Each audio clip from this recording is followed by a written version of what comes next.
Again, I'm Jo from Design with Jo, and we are here every Wednesday at 12 p.m.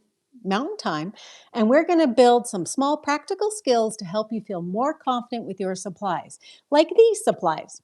So you know those pattern papers that you have. They're not really ugly, they're just not really exciting. That's the one we're working with today.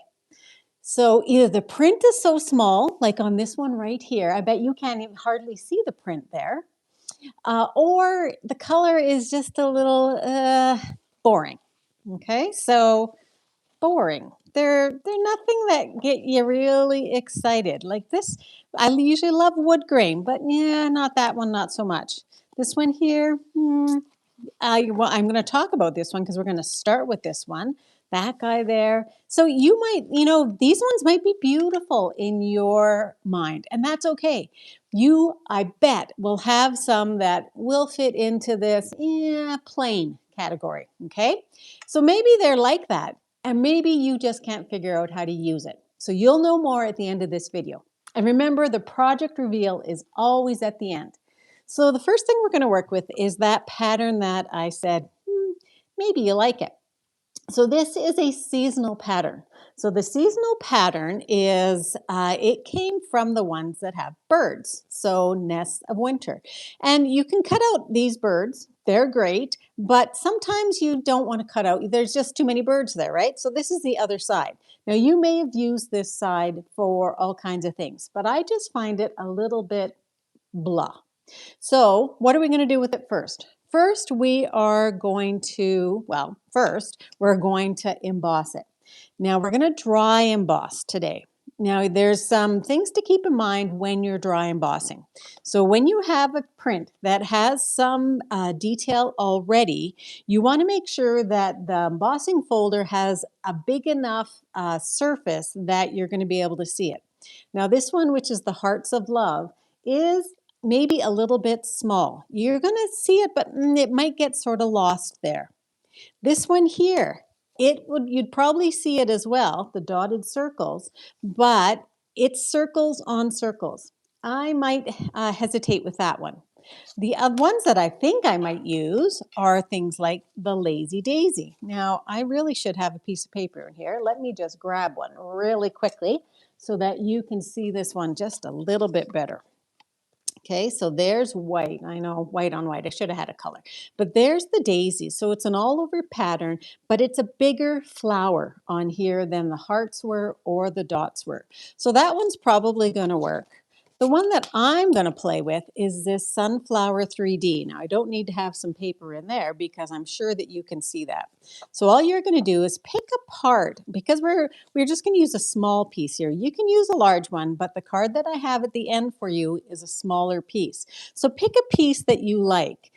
Maybe this part that has a front opening flower, one that's off to the side. Maybe you like this one down here that has 3. So just pick it and put it in, and you're going to run that through your cut and emboss machine. Okay, so just say somewhere there. Now what you want to do is, if you want it to be popping out at you, you want to have the paper that you're sort of about facing you, okay? And what you're going to get is a piece that looks like this. And it is instantly going to perk up that paper so that the pattern goes really into the background. And now what you have are the sunflowers that you can see. Now, another way that you can amp this up is, if you think that that's not bold enough for you, is you can take your same color of ink. This is the Pool Party, and you can give it a little bit of color. So let me just pull this in. And I'm going to give it color, but right over top of the centers only. So just the centers by themselves.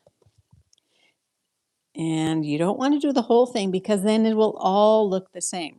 Okay, and you can go as light or as dark as you want, and that will make it pop out even more. Okay, so that's that idea. Now I want to show you, what if you pick an embossing folder that is a little bit blah too. So it looks great on a white paper. So I'm hoping that you can see the embossed brick here.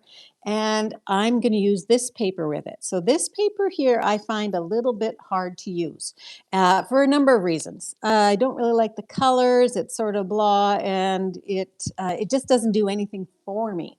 So I ran that one through, and I also gave it some color, because you can see on a blah paper, sort of a embossing folder that doesn't have a distinct impression, like a flower or a balloon or something like that, you might want to then pull in your blending brush and give it some color on the edge, because it really does change the paper. Okay, so there's some ideas for our project number 1. Now, if you're on my email list, please know that that's where I share and I go a little bit deeper with some challenges and things like that with our cards. So there's bonus ideas there. So if you're not yet signed up, make sure you do. The link is in the description. So project 2, we're going to work with something that has an all over pattern, and I'm going to use different circles. So this is the pattern we're going to work with. So this is from the perennial lavender. And how I know that this was one that I wasn't that excited about is I went through 2 packs of this perennial lavender paper, and I used most of the paper, but I had 4 sheets of this one left. Sure sign I didn't like it. So either I didn't like or use this side very much, or this side, and I think it might have been this side. So if you have something like this where you have an all over pattern like that, here's a cool card that you can make. What you want to do is you want to focus in on this pattern. So when you have an all over pattern, what you can sometimes get a little bit lost in it. So give yourself some circles. And I'm going to do it with circles here, but you could do it with another shape as well. It's up to you. And I would go with probably 3, 4 of each one, and do some little ones as well.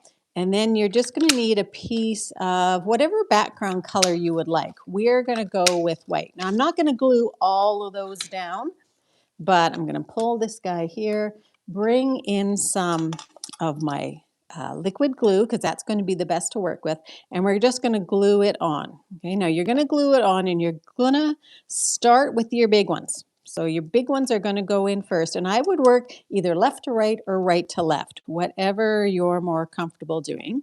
So I'm going to do 2 here first, and then I'm going to go for a couple of the little next size down. And we're going to go in here with this guy and maybe the small one as well.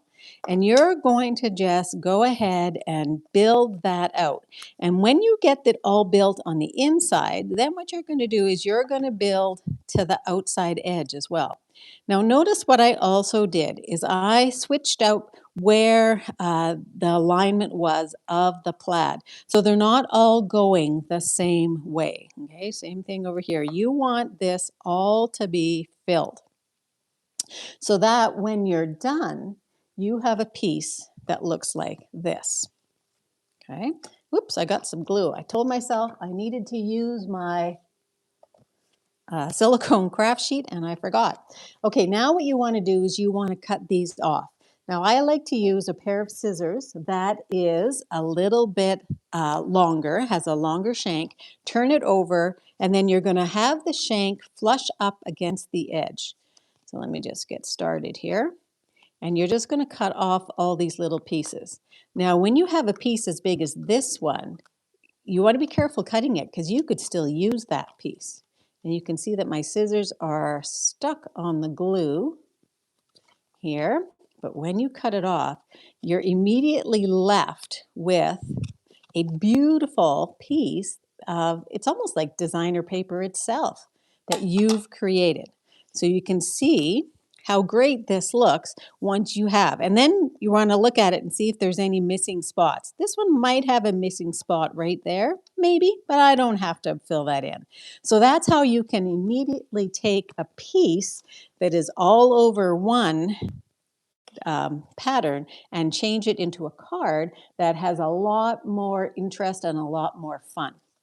So remember, I have all of the samples at the end to show you here. So let me get these guys So yeah, don't throw away these pieces because they could still be worth it on something else. And you can get a lot more cards out of that particular, using that particular type of um, idea. There we go. Okay, so let's do number 3. And what we're going to do with number 3 is we are going to stamp on it. So I'm going to pull in some 2 different ink pads. So I have this piece here. Now I know I like this piece, but I found this one really hard to work with. So when it's hard to work with, and I didn't like this piece either, and I think it's the yellowy tone of this one I didn't like, but I thought let's work with this one. So we're going to stamp on it. Now this one has a little bit more of a pattern on it. It's not a repeating pattern, but it is a pattern. So I am going to go with a large pattern here, and I'm going to use the Fragrant Layers stamps. I'm just going to go for these 2 guys right here. And because these are photopolymer, I am going to stamp, did that the wrong way. I am going to stamp on top of my Stampin' Pierce map. And we're going to do the outline first. So I'm going to ink that up. Now, if you have this happen where you have a bigger stamp than the ink pad surface, then just take your stamp upside down and stamp on it this way. Make sure you tap on it more times than you think you need to make sure you have ink everywhere. And then just go ahead and stamp. And I'm going to stamp this guy over here.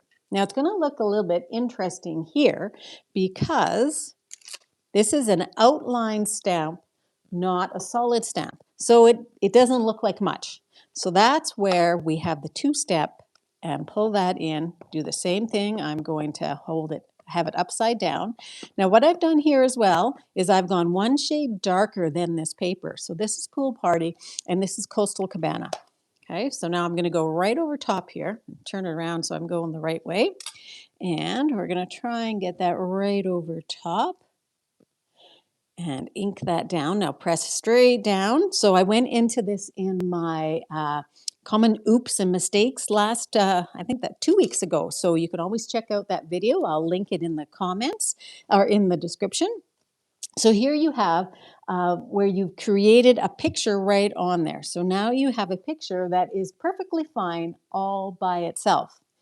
And if it's not perfectly fine, if you find it's still blah and you can't see anything there that's going to work well for you, then that's where you're going to take your dies and you are going to cut that out. Okay, and that's the card that I have to show you at the end. Okay, so those are all my ideas for this paper. Next week, I'm going to be back again for some other, but I think you want to see the reveal, right?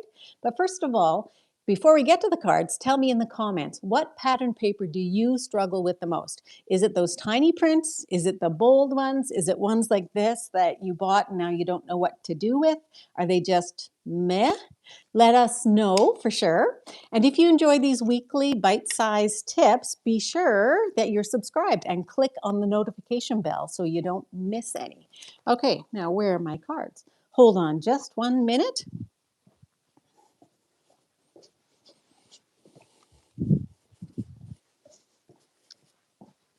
Took them to my desk and forgot to bring them back.